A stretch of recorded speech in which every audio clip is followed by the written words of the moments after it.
All right, so over the last day, we watched Severance. 9 episodes, about an hour apiece, and each one felt like it was about 10 minutes, and each one left off with us going, I need the next one now. Put it into my veins. 100%. It was so addictive. Yes. Honestly, even though this wouldn't be labeled as horror, and I guess technically it isn't horror, this is the scariest show I've ever watched in my life. It's terrifying. It 1,000% felt like a horror show to me. For the concept and for what's happening in it, it's terrifying. It's real horror. Yes. And when I say real horror, I mean real life horror. This is the kind of shit that would keep me up at night if this existed. Absolutely. Yeah. So, Severance. This is a show that was mostly directed by Ben Stiller, which, I know that Ben has some dramatic work like Permanent Midnight and whatnot, but and he's got a good eye. He's a good director. Love the Cable Guy. But he's got other things that are bigger than that. I just love the Cable Guy. I can't help but mention that one.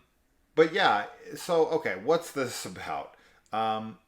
The synopsis will not sound like a show that would be able to make a lot out of its premise.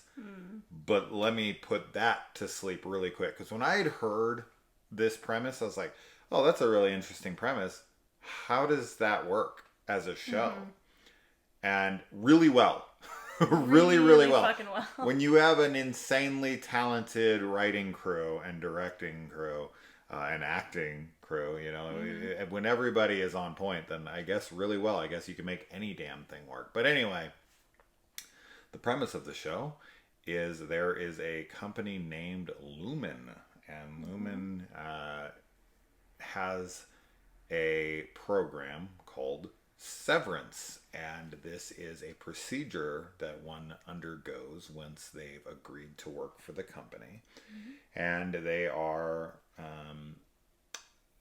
have a brain surgery where a chip is implanted deep into their brain, and during which time, when you go to work, you become a split of yourself that has no recollection of anything that you are, and you have no memory of who they are.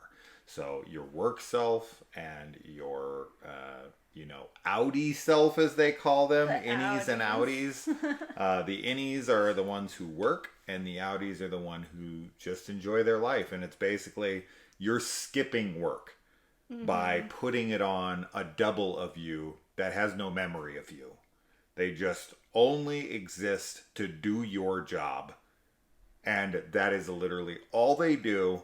As soon as they leave work, they immediately come straight back to work.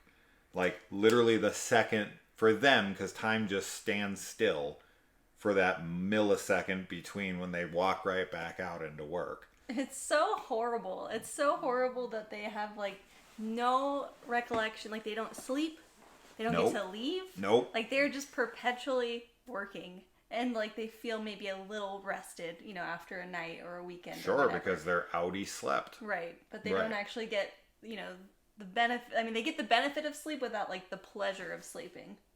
Yeah. It's crazy. Well, they don't get the mental break. Right. Which is the thing you need most. I don't need a physical break from work as much as I need a mental break from work. Yes, yeah. And these guys never get a mental break, and they get no, incentives to do the job. I mean, they're get their doing little... Oh, we'll talk about that. But the incentives of doing a job is to have something to live for, is to come home to something. Why am I going to work endlessly if I'm not going to reward myself with anything? If I didn't have you to come home to, if I didn't have my kids, if I didn't have the shit that makes me happy, the things that make me want to be here, then why would I bother? Why would I bother even being part of society, of going to work, to contributing? Because I would be getting zero in return, nothing. I mean, we all contribute to society so that every one of us benefits from it. Every one of us benefits from it, right? You can't just have the people who work literally, and that's literally all they do. Well, everybody else benefits.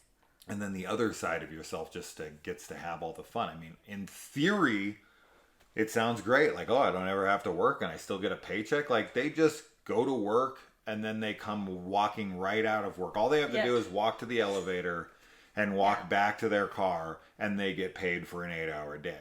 So, to that side of themselves, it's like, oh yeah, that sounds wonderful. But at what cost? There's always a pro and a con to everything. And this con is so much bigger and so much worse than me going in there and doing the damn job myself. Yeah. Right? Totally. Yes. So, yeah, I mean, as far as like, how do they make this show work? Well, number one, the show is brilliantly written and wonderfully acted. And it is darkly comedic, but I felt more dread than anything else. Yeah. Yeah, I did too. I mean, I definitely think that there's some like awkward humor spots, that pop up, which, it's good to have those moments in a show like this because it does add a little bit of levity, because otherwise it's a really like downer of a show in a way. Sure. But yeah, I felt a lot of dread. For sure. Yeah. Our main character, Mark S., played by Adam Scott, he is the guy that we follow throughout. We see his life in and out of Lumen. He works in data refinement, and they have no idea what they are actually doing. Clue. Like, there's only 4 of them in a room. One of them has been there a long time, played by John Turturro. Another one is kind of the comic relief character. And then the fourth, I guess, the last person, is a woman named Helly, who is new. And she's there, of course, as a plot device to show us how it is when you get there and the ropes, right? They have to explain it to the new guys, aka the audience. Yeah. But Helly is absolutely the most relatable character to me. Yes. Because she is the most rebellious, and Helly does not take to this shit at all. She is just like, no, I do not want to be here, and just refuses to play ball with anything they're saying, and goes to great lengths to stop what is happening to her and send a message to her outie self. Yes. But, as far as the concept goes, there's an elevator and there's an exit. And when you walk through those doors, your outie becomes aware, and you, the innie, does no longer have any control or memory or thought or anything.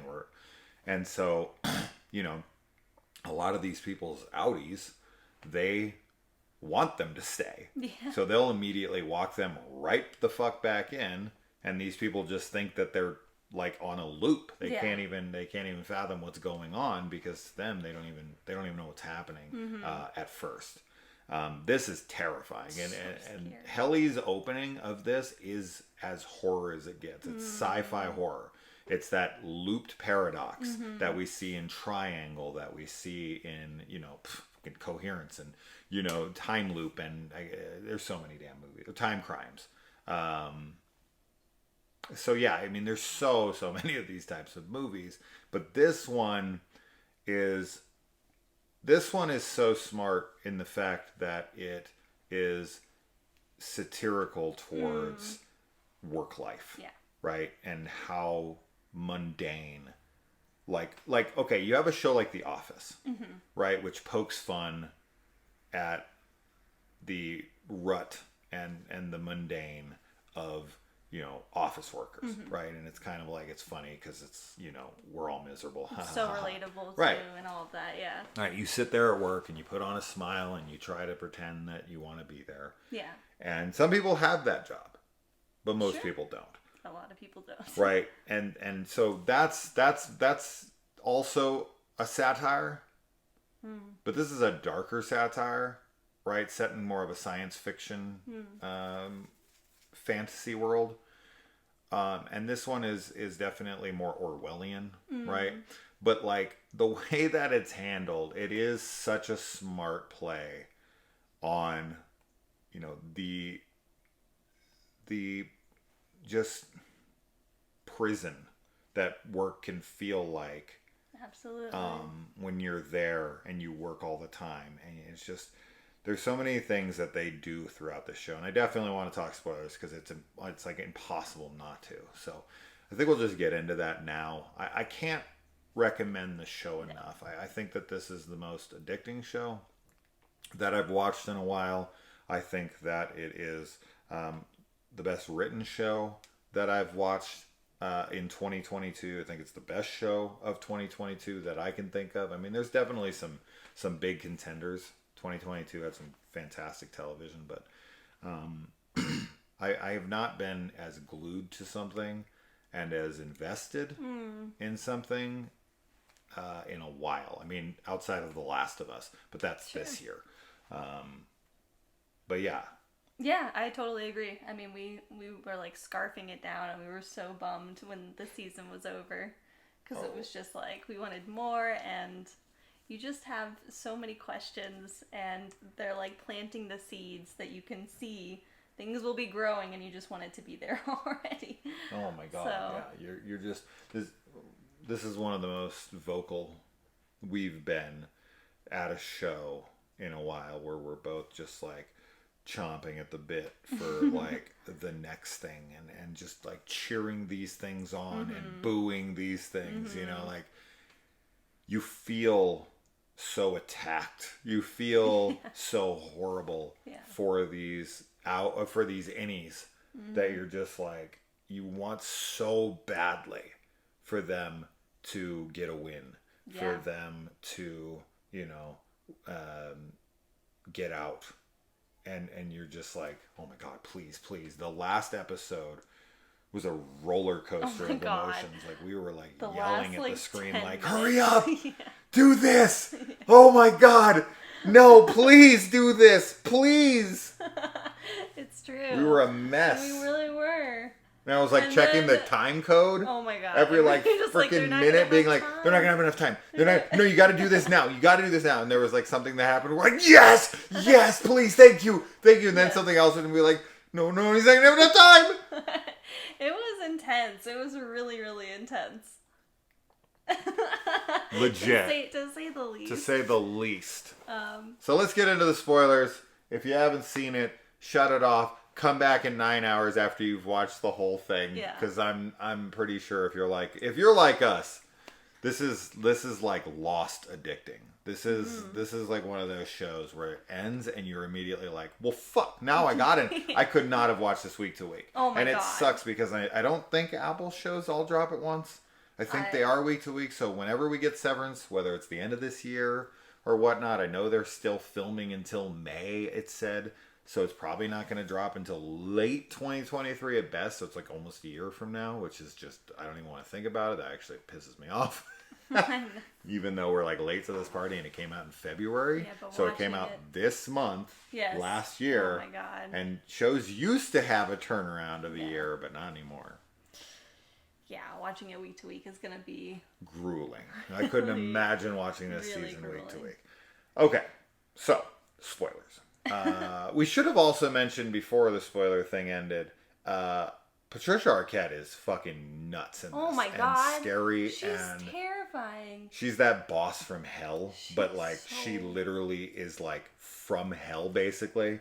Like I know that this show isn't hell, but it's fucking hell. It is hell. Like this 1,000%. This is hell on earth. Every time we went to go put an episode on, we were like, are you ready to return to hell? Like you want to watch some more hell? This is a legitimate depiction of what some people would see as true hell. Yes. Like literally just living at your dead-end job where you just inanely work on like pointless, absolutely meaningless tasks. Like they have no idea what they're doing down there. And we have no idea what they're doing. We don't either. I mean, we have there's ideas, right? Like, because the numbers that they look out for in the codes scare them, So it's like, what could that be? Maybe they are killing people or something, but everything is really a cult too. Well, and that's just it too, the cult thing. There's major cult vibes going on, and it's honestly, like, I think that it's really fascinating that this show explores, like, you know, people dehumanize, like, you know, slave labor and, like, workers from other areas, right? Like, people are always kind of like, you can, not everybody, of course, but what's interesting about the show is that instead of it being other people, it's like people are doing it to themselves instead. And they're enslaving themselves. Yeah. And there's a lot of, like, really interesting, like, moral commentary that comes up with this concept of splitting your awareness into sections to experience parts of your life that you don't want to experience. Like, in the show, there's a woman who is, like, the wife of, I think, one of, like, a senator or something, a politician, and she severs for, like, all of her labors, for all of her pregnancies, which is just really insane to think about. But I feel like, you know, there are a lot of things in life that don't feel good and that you don't want to go through and you don't want to experience, but sometimes, like, you just have to go through those experiences. And I mean, certainly, like, giving birth to your child, like, you should want to be there for that experience, as painful as it is. But I get, like, you know, working a job that you hate. I think so many people can relate to, like, oh, if only I could just, like, you know, blink and then be back at my house and be finished with it. But in this case, like, because yourself is still aware and just trapped, it's just such an evil thing to do. And I don't know, it was just so unsettling. Yeah, I mean, it is. And, you know, if you take the pregnant woman as, you know, an example, she literally created a second self to only experience negative pain. Yeah. Like negative emotions, negative everything, right? Her entire existence, because when the person is created, that's their birth, right? Like, they don't have any recollection of before. They just know they know English. Yeah. And they have, you know, like, they have some verbiage and adages and stuff that they have, which is, like, I guess, a different part of the brain. So they do have some kind of, like, recollection. Yeah, they're not, like, some form of connection to communication. Right. They're not, like, infants or anything. No, but they don't have to teach that woman, them. Too, like, her severed part is only there for pain to give birth, but then she doesn't even get to see her kids. She gets to see them as, like, maybe right when they come out, like, as babies. And then the second that lady leaves, she's just, like, she doesn't exist. Like, she doesn't ever get to see her family. When does the sister run into her at the park? How long after they've given birth? Not long. If you've given birth for the first little bit, like, for at least, like, a few weeks, if not a month or more, it's recovery, right? There's pain, there's this and that. Well, so I wonder how long she leaves it, and who makes that decision, because there has to be someone on the outside that's turning her on and off, and being like, okay, I guess they'd have to talk to her about it before she goes in, right? But you're right. It's like, this person only exists to have this baby and then be shut off, then have another baby, then be shut off, then have another baby and be shut off. And as soon as they decide, we're not having babies anymore, right? Or, like, let's say she gets a sickness, or, you know, I'm assuming she probably just uses this other self to experience all displeasure. Sure. Right? So she gets COVID. She gets, you know, whatever. Yeah. She gets an upset stomach. Boom. Flip me over. And then as soon as I say I feel better, flip me back. Right? And I'm assuming this person only exists to be in pain. Which is so awful to do, because, like, you are, not only are you doing it to yourself, but you're also doing it kind of in a way to another person. You know, like, if you're considering the innie and the outie, right? But it's weird, because it's completely another person. It's both yourself and another person. And, like, those kinds of experiences, of course, you know, if there was a way to cure all ailments and to make everybody happy, like, you know, that would be, like, an ideal utopia. Sure. But for the most part, like, you have experiences in life that make you value the other experiences. Like, when you're sick, you value when you're in health. You know, when you're depressed and sad, you value the times when you're happy more. And I don't think, I mean, you kind of do need those opposites, for one to exist, the other has to as well. And it's a bummer, but like the implications of the show of just, and especially with where the season leaves off and the story is leading towards, which is not just workers, but also like legalizing severance for, wealthy people or whoever, like the amount of things that it would be used for is just really, it freaks me out. And I think that the next season is going to be even scarier than this season. Well, yeah, I mean, this is the goal of Cure, is like he wants to cure all the people. He wants everyone to become severed. I mean, that's what freaking Helly's father, who she finds out that she's an Egan. He outright says, like, like, we're doing this essentially to get everyone severed. Now, this is some form of, a cult. It is. Mm-hmm. It doesn't have cult vibes. It is a 100% cult. So the Patricia Arquette's character, she is a cult member. She goes home and she has all the shit up on her walls. Now, what her fascination with Mark is, and what is going on with Mark's dead wife actually being like the guidance counselor, so to speak, or the, wellness. She's like the wellness coach there. I have no idea. Yeah. Because Mrs. Selnick or Svelnick or whatever, and what name is at work? It's like Coulter. Oh, Name yeah. at work, and then it's Coulter. I think you're right on that one. Silvermark. No. Silmac. I don't remember when she's his neighbor. Yeah, I don't know. Why is she living next to him and acting like a different person and trying to work her way into his life? Because she oversees a lot of divisions, right? Like, she doesn't just look over their division, because there's only 4 people in there. Yeah. This place has a lot of workers. Like, we've seen O&D and we've seen, data refinement. Mm-hmm. But there's way more. There's way more going on. I mean, there's a guy that cares for a bunch of baby goats. Yeah, too. I don't know what the hell that is. Yeah, I don't know what her fascination is. And honestly, I just want to say that she, like, really was the scariest character. I know we already said it, but I still, like, when I think about it, I can't really get a hold on her character, because I know we were talking about it and you're like, she's not severed. And I'm like, how is she so different? It felt like she was severed. Yeah. So I still don't really know what that is, like, if she is or isn't, because she is obviously not severed. But I don't know though. She acts so differently at work versus like outside. It just feels like That's she's a totally different person.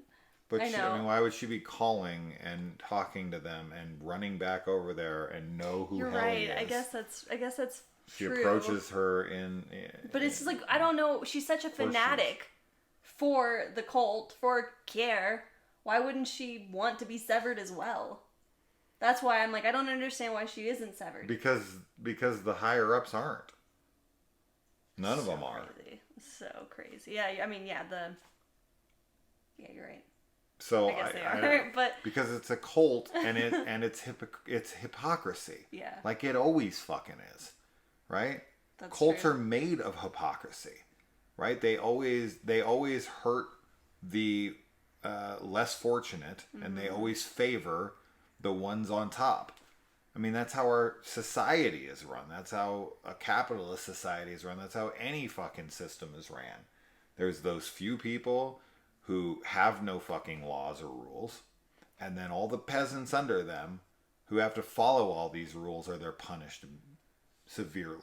Yeah. Right? Like that's any society, no matter how big or how small. And this cult is no different. The cult of Lumen is no different. So yeah, all the higher ups, of course they're not gonna fuck with their brains. Are you kidding me? No.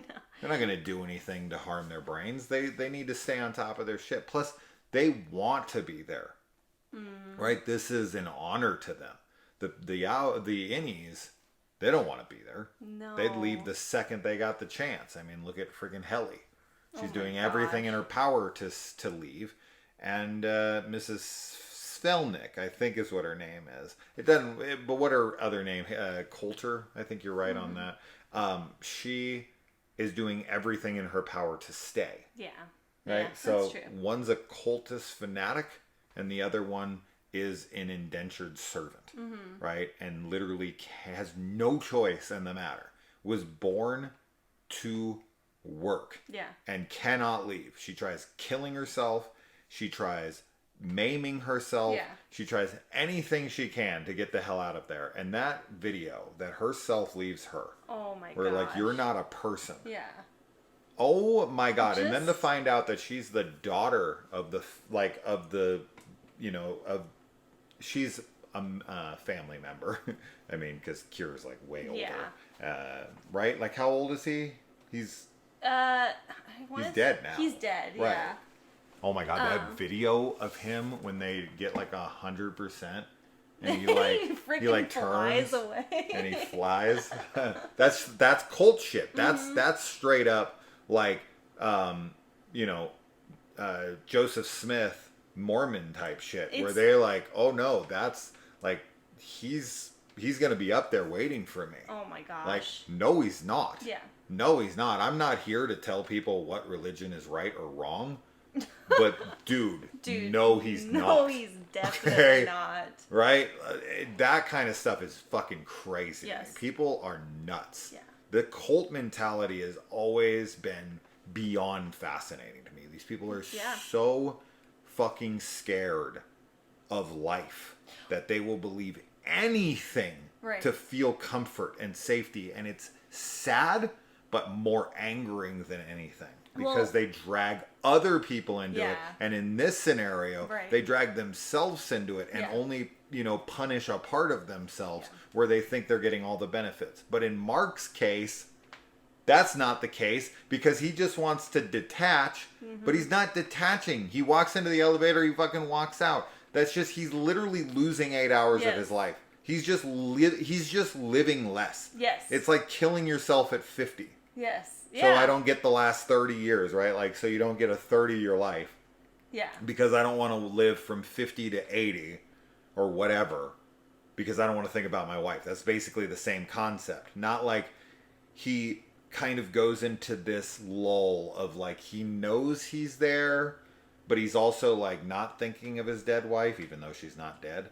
I'm just like, Mark's character makes, I think on paper he's like, yeah, I'll get to escape it. But then I think that's why he's crying in the parking lot, is because it's not working. Yes. Like he just walks in and he walks out and it's like, I still miss my wife. This doesn't help. And I'm losing 8 hours of my day. Exactly. And there's no quitting. He's spending less time actually trying to like work through those emotions and in a healthy way. And so it's just, he's losing time no matter what. And obviously the fact that his wife is there, I don't know. I mean, we talked about maybe when she was in a car accident, she was like on the brink of death, and Lumen is taking those types of bodies to experiment on them and to like sever them permanently. Yeah. Because she gets fired, which normally when you get fired or when you retire, it basically just means that Innie dies. Yes. But she goes back down to the testing floor. So where the goats go? Right, where the goats are going to be tested on. So I don't know. I feel like we're gonna see her again in the next season. But in like a different role. Although now Mark knows both of his Innie and Outie. Right? No, just his Innie knows. His Innie knows, but his Innie just told his sister. But his Innie just told his sister. So his sister should tell him the second that he kind of snaps back out of it. But would she even know what the hell he's talking about? She might just. I mean, he's holding the picture, right? Yeah. And she's alive. Then he'll immediately, because dude lets go of the shit as he's tackled. I thought he was going to hit his head on the console. I did too. Which I'm wondering if that might still happen. We don't know, right? You got Totoro at the door. Yeah. Irving. You got Irving at the door. He's pounding on the door to try to talk to his, potential lover in Christopher Walken's character. And then you've got Helly, who's, thank God, oh my God, I was cheering when she was like, we're prisoners down there, we hate it, and this and that. Now, when she comes out of it, I do think that the bitch who is her is going to be like, this is what they'll have you believe, we say. Right. But I don't know. She's not going to know what she said. That's true. Right? So someone's going to have to pull her aside and be like, why did you just say all this? Like that. Right. I mean, they're going to have to, it has to fucking be that they're going to know that was her innie. Yeah. It has to be because, I mean, I know they're all brainwashed cultists, basically. Not all of them. Like, they're there to sell them on being part of the cult. Yeah. But if that doesn't turn them off, oh my God, I don't know what the hell will. But I don't think they care. I mean, you're talking about people who sever themselves to give birth and don't care what happens to this self that's only there to be in pain. Yeah, it's beyond, like, lacking empathy for another, like, living being.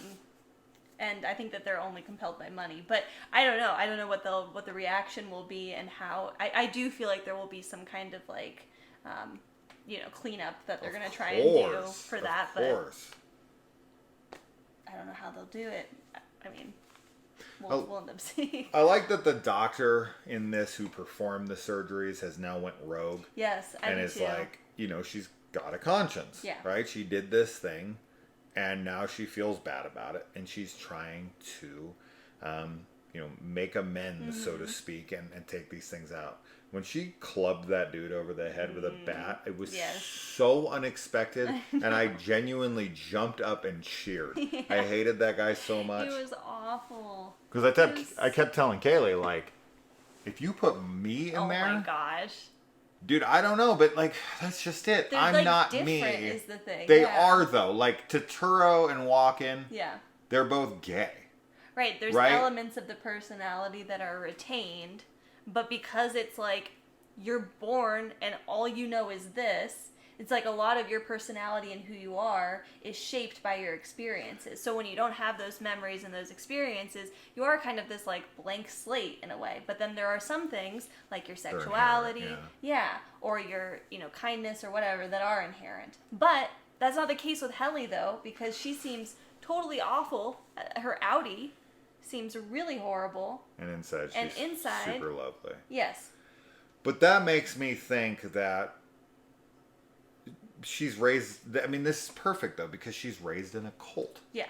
And when you're raised in a cult, it is very hard to break away from that. Some people do it. Look at that girl who was part of the Westboro Baptist Church who broke away and wrote a book and, is an advocate against cults and everything now, which is wonderful. But it's few and far between. And so it is like when you watch this and you see that like side of her when she's like, you're not a person, or when she sees her and she finds out she's an Egan and she's at this dinner party and she's trying to sell everybody and she's wrote a book or whatever the hell it is, or it's an expose on her life or whatever the fuck is going on there at this gala. She is promoting that more people get this, that this should be approved on a higher level. And this, of course, is just because she's been indoctrinated. Yeah. And it shows you, and I think what is really cool about this show, even though it is fantasy and fiction, so we don't know for sure, but I do like this thought experiment that, like, you are a product of your environment for sure, right? And I think there's an argument for both sides, and it is true of certain people that are this way because of this, and this is the way because of that, right? There are some people who are inherently just fucked in the head and do terrible shit, and it's just it's nature. And then there's other people who are infected by their environment, and then there's people who have predispositions towards this stuff, and the environments that they lived in were just right to provoke that kind of behavior out of them. And I think with Helly, it's super interesting to see this side of her where she's an adult and she's been educated and has this ability to think and rationalize things and communicate and whatnot. But her default setting, outside of her rebellious nature, once they get to know her and the people around her, she's a fucking doll. She's super fucking wonderful. Yeah.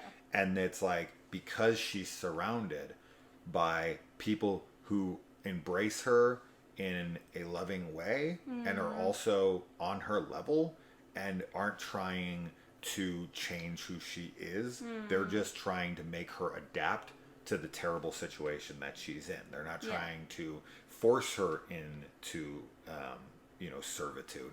They're just trying to get her to understand their situation. Right. And I think that, showing that side of her where she is how she is, and seeing the other side of her with her environmental factors, and seeing how vastly different of people they are, is food for thought. This is a really interesting way to approach that idea of how much our environment it can shape us as people. And Helly is the prime example, because I love her inside and I despise and detest her outside. Yeah. Yeah, that's really well said. And I mean, it's part of her environmental factor, of course, but like, she's wealthy on the outside. Like, she comes from money, which is a big part of it. And I think that also shows kind of the impact that growing up privileged, can have on you. For sure. Yeah, not everybody, of course, but in this case, like, yeah. Yeah, it's such a thought-provoking show, and, everything was so well-paced, and it was so much fun to watch it, even though it was scary, and, there's a lot of, it's not really surreal imagery, but just there's moments where, like with Petey, because he breaks away in the beginning and is, reintegrated, and just kind of his like fractured psyche trying to come back together. All of that stuff was really horrifying. And, I don't know. I mean, I'm assuming that at some point Mark might be reintegrated, since he's already made contact with what's-her-face, the doctor. Yeah. And I just will be interested to see, because she said that Petey was only having those side effects because he didn't listen to her. Right. He didn't listen to her post-op instructions. Yeah. So maybe Mark will have an easier time at it, and maybe not, because everyone says that it's, permanent, that severance is like a permanent thing. But it's like bridging those two like completely different sides of yourself with different separate memories has got to be very traumatic. Yeah. Mm-hmm. I mean, yeah, you're right. There is some really bizarro shit in this show for sure that makes you kind of step back, like the perks, right? You've got the break room, you've got the in perpetuity section where they like go into this hall of presidents or hall of cultists, and they see all of the leaders of Lumen, and all the way back, of course, to the original Kier founder. And they have his house like totally recreated. The reproduction of his house, and their perks of like a finger trap, which of course is symbolic of their situation. The harder you pull away, the tighter the restraints get on you, and the more you loosen up to it, the more you have like this chance to like feel comfort. Right. So yeah, I mean, I definitely love the finger trap thing. It is interesting to see people who have nothing, and how like valuable something so like small would become to you. Like, well, because humans need meaning. Sure. And that's what that shows, is just that when they don't have anything else, and they have all these like frivolous, like very tiny, like nothing goals or prizes or whatever, it becomes like their main focus, because it's the only thing that they can get, and there's a lot of value placed on it because of that. This also gives you a really good lesson in like certain coworkers, because you have Irving, played by John Turturro, and Irving is a stickler for the rules, and he takes very specific pride in his work, because it's all he has, and it's all he knows. So to him, he's gonna make it the most important thing in the world to him. And we've all worked with this guy or this girl who's at work, and you're like rolling your eyes at the rules, or you're rolling your eyes at these things, and they like take it dead serious. And it's because more oftentimes than not, they have nothing else, right? And it's sad. And with Turturro, like in any other situation where it's like they get 16 hours a day and then 2 days off a week to be away and have a life and do things, like those people, you just want to be like, shut the fuck up, right? Like nobody cares about this stupid rule. But when in Irving's case, where it's literally his life, he lives there, and it's like something as trivial as maybe we should label the soap containers. Right. Now he's doing that, of course, so he can go over to O&D. I'm not, but any stupid little thing that he brings up, something that's in the handbook, the picture and all thing this. in the beginning when right, he's like, is this, but is this a rule? Yeah. And he needs the rules to be followed because that is his world. Right. That's the whole structure in which everything like can function properly. Sure, and he gets punished too. Yes, of course, you get punished. And you don't want to go into the break room and say the same bullshit thing over 1,000 times. Dude, it's so ridiculous. And that's why, I mean, it's great. Sorry, and that's all that I am. It's so great that Mark is like, they need to send somebody, like his innie talking to his sister in the last episode is like, they need to send somebody down there. Yeah, they need to send an inspector or something. So I'm very hopeful because, she had that whole interaction with the pregnant mother and, she's definitely suspicious. And then her husband, his brother-in-law, it's actually really, I thought it was really great, that he... Mark's outie kind of does see him as a bit of a joke because he is like this weird sort of like new age self-help kind of guy. Like he's hanging kelp in their room when she's giving birth for some reason. And like he means well, he totally means well, but it is a lot of like kind of nonsense stuff. But it's interesting because, his book obviously gets into Lumen and then they start reading it, the innies start reading it, and they don't have any other reading material other than like the designated shit. So it's actually super inspirational to them, even though there's some phrases in there and lines that are like really funny and, but it's... In the middle of industry is dust. But it's, it's like, well, that's the same kind of thing as the like, the little gifts or the little prizes and whatnot, right? Where like you can find meaning in a lot of places. And even in just a different reading material, to give you a different perspective, which is what that book does for them. But it's also kind of funny because then on the outside, like when we're at the reading at the party, like there's a girl that's sitting next to Mark that's like, I have to go change my name again. Like this is so transformative or whatever. Right. Another cult. Yeah. Like it kind of is, there's a whole nother like mini cult kind of situation out there. Obviously not as extreme and not really a cult full blown or anything, but... Just it was very funny or very ironic, I guess I should say. I mean, Lumen's just a cult with power and money, right? And this happens. I mean, we have cults like that have tons of money and power and famous people and stuff. Yeah. I mean, and their reach is greater, and that's really it. And as soon as you can mix science and religion, that's when like Orwellian type of shit happens, right? Where you can literally start to control people's emotions, where you can start to control people's behaviors. When you can do that kind of stuff and you can shut these things off and on, I know people think we're there right now. I mean, I guess there's mood stabilizers and there's like, drugs that you can get from like a psychiatrist and stuff, that maybe they would shoot into you without your consent in like a, a nut house or something. But we don't have anything on this level currently, unless we do and I have it in me and I'm unaware, but I highly doubt that. Yeah. Another thing that we definitely did not mention, but one of the coolest opening title credit sequence that I've seen that was just as bizarre and cool as the show. Yeah, absolutely. It fit it so perfectly and it was, very bizarre.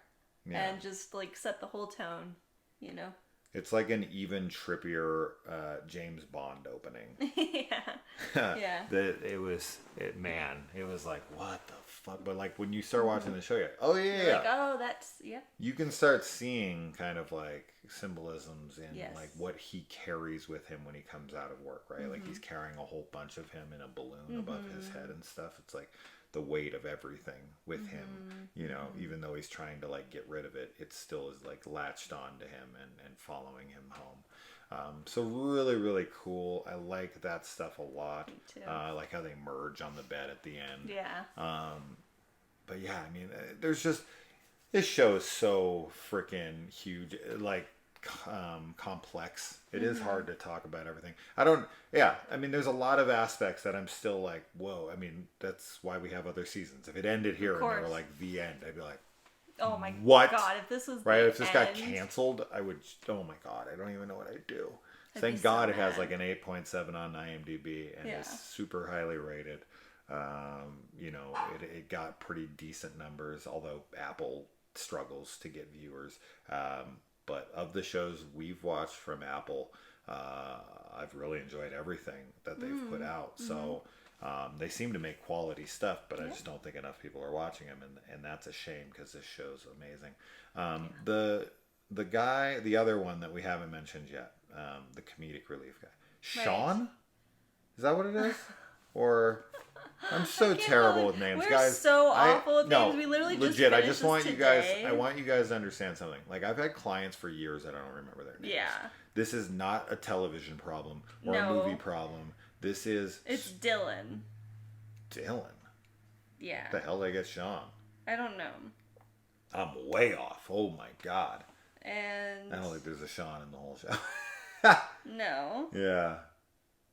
Gwendolyn Christie. What? She must be in season 2. Cause she ain't. That's cool. Because she ain't freaking in this season. No, she's not. Unless she's in something. Dylan. Yeah, when they like can do the overtime whatever thing, protocol. Oh yeah, overtime protocol, and they wake him up, and he's in his Audi's closet, and his son comes in and hugs him like that. Well, that's why they don't tell him. That's why they don't tell them what their life is like, because they would immediately rebel. But that's like all he can think about. Of course. It's literally all he can think about, and it's such torture. Like that's what's so crazy. Like, then he finds out he has 2 more. Oh my god. Yeah. But like, is he even going to learn? Obviously, Milchek is saying that to him to get him to turn the switches off. To let him in. So, and that he doesn't do that. So I doubt he's going to learn their names or anything. But yeah, he's not going to give him shit, for sure. And Coble. Coulter. Ann Coulter. What the hell are we talking about? Coble. I don't know. I know Harmony it was like a CO. Coble is how they say it in the show. Yeah, we're terrible with names. We're so bad. We're like, it's this. I can literally shut a movie off, and hit record and forget almost everything. I know. That's literally what happens to me too. Who else has that problem? Who else has a name problem? But I can remember every stupid fucking name in Lord of the Rings. Right? I remember almost every character from Game of Thrones. I think it's like basic everyday names. They just you hear like John and Scott and Derek and all these names so many times that I'm just like, yeah. But if someone comes in and they're named like Galadriel, you'd be like, oh. I'd be like, oh, I remember you. Right? You're that chick with the name. I definitely have some weird client names, and I remember all of them. Yeah. Right? But if you're just like a Debbie, it's like... Which one? Right? Like who? I don't know. I don't know. Actually, one of my favorite clients' name is Debbie. That's why I use it as an example. But if there was another Debbie, I would not remember their freaking name. But yeah, so anyway...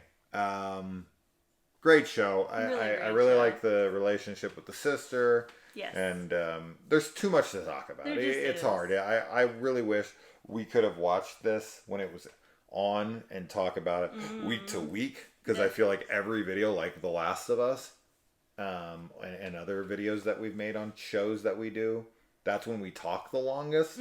We talk for like 45 minutes per episode. And with this, we're trying to I'm sure we're probably around 45 minutes now. Yeah. To do an entire 9 episodes. Yeah. It's so hard because I want to talk about each individual episode. Like when it's what was it, Devin? Is that what you said? Dylan. Devin's the sister's name. Yeah. Dylan. Like when Dylan gets his waffle party. Oh my god. And then there's some it's like he eats the last bit of the waffle, and it's get on. Go to the founder's bed. Go to the founder's bed, and then he puts on this mask. That is an unsettling. Because at first I was like, oh, he's gonna get laid. No, that's a fucking perk, dude. I would have been finishing my work every day. I'd have been turning in hundreds every night, watching that founder dude fly away, and be like, all right, where do I go? Watching him fly away. 100%. 100%. I'd watch these girls do their weird freaking mask dance, and I'd just be like, bring it to daddy. There's some weird whip where he's gonna be he's gonna have the what are the mantra? What are the tenets or whatever? Tenets, is it tenets? I don't know. Something like that. But yeah, and then they're all on the whip. Milchek though says something. He like refers to them as like the humors or something. Like later on when he's in the security room. So I don't know if sex was gonna happen. Yeah, or if it was just like a weird dance, like an erotic dance. He has to wear the founder's mask. Yeah, he's like not allowed to be himself when he's experiencing like that arousal. Was such a creepy scene and very like their masks are scary. That's almost just like a recreation of the kind of like sex parties that cult dude would throw. Yeah. Right? Probably. Like that Keep Sweet, Pray and Obey thing that we watched. Oh, God, yeah. Where he has like the flowering room or whatever. That, you're right. I was like, it's a creepier, like Eyes Wide Shut kind of thing too, but... I've never seen Eyes Wide Shut. They're not wearing masks like that. Yeah. Yeah, I don't know. I don't know what any of that means. I have no idea. And then Milchek even says to me, he's like, there's paintball. Like, there's so many other perks that you don't know about. There's like paintball and coffee cozies. Yeah, I tries to get him or like something. Yeah. But like the paintball thing, I'm like, what is that? Like, is it paintball or what? I don't know. I'm just shocked that they don't try to give them any fun. Like, it's all like completely. I mean, maybe it's distracting from work or whatever. Sure that's but of course, it's a satire, right? And it's a satire on the perks of work. Where they're like, we'll give you a pizza party, and that'll cleanse away all the times we've sexually harassed you, or whatever the hell. You have this problem with management, like, oops, here's a gift card. Yeah, here's a finger trap. Here's a finger trap. It's, So yeah, I mean, but in reality, shouldn't they like, have real, actual fun things? Sure, and the fact that they push this idea that I don't know why they're allowed out into the halls. That kind of doesn't make sense to me. I would think they'd be locked in like they are towards the end permanently. Sure. And that like they couldn't just wander the halls.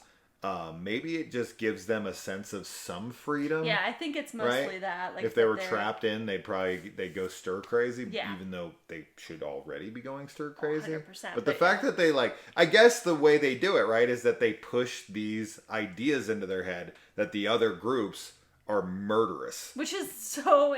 but it's like, again, they don't have any reference point for like if that's true or not. Because all they know is But we do this. We do this all the time. I mean, think back to high school. When the rival school that's right down the street is like your enemy. And they like come and they prank each other, and like if you see them out and like the football players see each other in public, it's like fuck you. And it's like if they just like their parents moved like 3 houses over and they were in this district, they'd be like best friends. Sure. But because they're at a different school, they're like, he's my enemy. Well, but even like in like a larger corporation or a business, when you do have those different departments, there is like some clickiness that happens. Because you're like, marketing like didn't send out the emails last week. Like, man, it's their fault, not the salespeople or whatever. Of course, it's always, so... I do think it is like extreme satire of that situation, but yeah, John Noble. I told you it was him. Wow. From Fringe. Wow. Yeah. Denethor is freaking John Noble from Fringe and Lord of the Rings. He is Christopher Walken's boyfriend, husband, partner, or whatever. When John Turturro goes to the door and he's knocking on the door and we know he's just going to answer the door. And be like, but like, why does he have his name on his map? His Audi. Did they date? Maybe. At one point? Like, is everyone's freaking partner down there with them? Dude. I don't know. I don't know, but I want to know. I want answers. Beyond I want to know. I need to know. We were like, any show we put on after this now... He's going to pale. It's just gonna be Last of Us on Sundays. You're right. That's different. That's like a whole nother tier. Yeah. Well, this is just as good. I mean, this is as good as TV gets. But we're just connected to the source material of The Last of Us, so we've already got emotional investment. This show is able to be as good as that show without any prior knowledge of the source material. So it's almost even more impressive that it got me this engaged without any attachment to anything. Yeah. It's hard to rope someone in the beginning like this. And man, from like 2 minutes in, I was gripped. I was like, why is this girl in this room? Right? right? And that's how you do it. It's smart writing. It's creating this, because anybody will sit there for the first 20 minutes and be confused and need to know what's going on. And you got to give them enough. And this show does a good job of just giving you enough, right? Like Lost, where they just give you enough, but then they flip it on its head in the end. And they're like, oh, here's some information. Oh, but here's more questions. And you're like, no! What? And I got to come back next week. And then they're like, here's a little more information. And here's more questions. And you're like, no! It's a good frustration. It is. For sure. So, I mean, we could probably go on more and more, about Petey and his daughter and whether or not, she's going to come into the fray and, like, start trying to take Lumen down. And, of course, we've got the, the girl. And then there's the whole romantics angle and the fact that, we kind of talked a little bit about Mark's wife. But then he's got the romance going on with Helly now. She kissed him before she left. He had the doula as some bit of a romantic interest, but she's gone. Yeah. And then he's got his dead ex-wife who he thinks is, somebody else. So how would this work? And how does he save his wife? And does he continue to keep being with Helly? Or like I don't know. Because if he gets out, is there a way to, tangle them? Yeah. Would he want it to be? Would I want him to be? Because I don't dislike Mark. No. Out. I don't right? either. Outie Mark. No, right? He's just sad. I hate Outie Helly. Yeah. Right? She could burn. Like I don't want switch roles. I don't want any part of her in her when she comes back. I just want her to be turned off and for Helly to go live her life, right? And for the other chick to just stay buried in there forever. Yeah. And maybe bring her back for the last minute. Oh my god, so she can just die. Oh no! I'm old and I'm dying. No, what did I do? Fuck you. Go fly off with your leader. And then we don't really know anything about Irving or Dylan. Not yet. We saw Irving's house, though. We know he's got a dog. We know he's obsessively painting what we thought was the break room, but is actually the elevator to the testing floor. Yeah. So he knows about that, and he has his chest, the trunk that has, where he has all of his dad's memorabilia, but then also all of these Lumen severed employees, which is how he gets his Christopher Walken's address. He has that written down. So Bert or Bert? Bert. That's it. Bert and Ernie. Yeah. So we're gonna find out more. Hopefully Dylan doesn't die. Irving. Bert and Irving. I was gonna say Ernie, but I was trying to make Bert and Irving. I was trying to make his name sound like Ernie, but I couldn't pull it off. But yeah, that's enough. I can't. I mean, there's so many things to get into. Yeah. There's just too many. That's why this needs to be a week-to-week show. Yes. Because I could talk about this long about each episode. Yeah. Yeah, for sure. We'll do it week to week when we watch it next season 2. Yeah, for sure. So what do you guys think of the show? What's your favorite episode? What's your favorite moment? Who's your favorite character? What are the questions you want to know the most? What are your theories? Mm-hmm. Yeah, I definitely think they're testing on the goats. What? Yes. I don't know. I'm not going to get into theories. I got nothing. I have no idea. I don't know what these cards are that the dude, Dylan steals and hides under the toilet. Looks like kung fu moves or something, but I'm assuming, it kind of reminds me of is you probably never watched the OA. No, I didn't. Right? Yeah. So, yeah, the OA, it's hard to explain. You'd have to watch the show and I wouldn't want to ruin it. Mm. But there's moves you have to learn. That's all I'll say. Mm. And it to be part of something. Okay. Kind of. Yeah, maybe. That's not a good representation of the OA. If you've seen the OA, you kind of know what I'm talking about. There's a dance. You know what I'm talking about if you've seen the show. But with this, it looks like they're giving out certain movements that ascend you to a different Oh, you know, maybe, yeah. level like or something. Because it looks like kung fu. It looks like sure, martial but maybe arts it's like or some something. Tai Chi thing where Yeah. it's like the movement like unlocks their whatever. Who the hell knows? Who the hell knows? But he has to break him out. He has to do the overtime protocol to find this card that has like some freaking crude drawing. It's like a WikiHow drawing. Yeah, it's like garbage drawing of a guy being like arm here and then arm here, and it's like that's that valuable information. You couldn't have waited till the morning to find out where it was. Mm-hmm. Like you can't get out. Right. But it doesn't have any. It doesn't have any writing on it. Right. So he could have snuck it out. Yeah. Right, because they can see symbols, but drawings. Maybe I don't. Not. I guess not. Right. Yeah. So. I don't know. That's it. I'm done. I can't. I'm gonna never stop talking if we don't stop now, and it's already been like an hour. So. All right. We got shit to watch.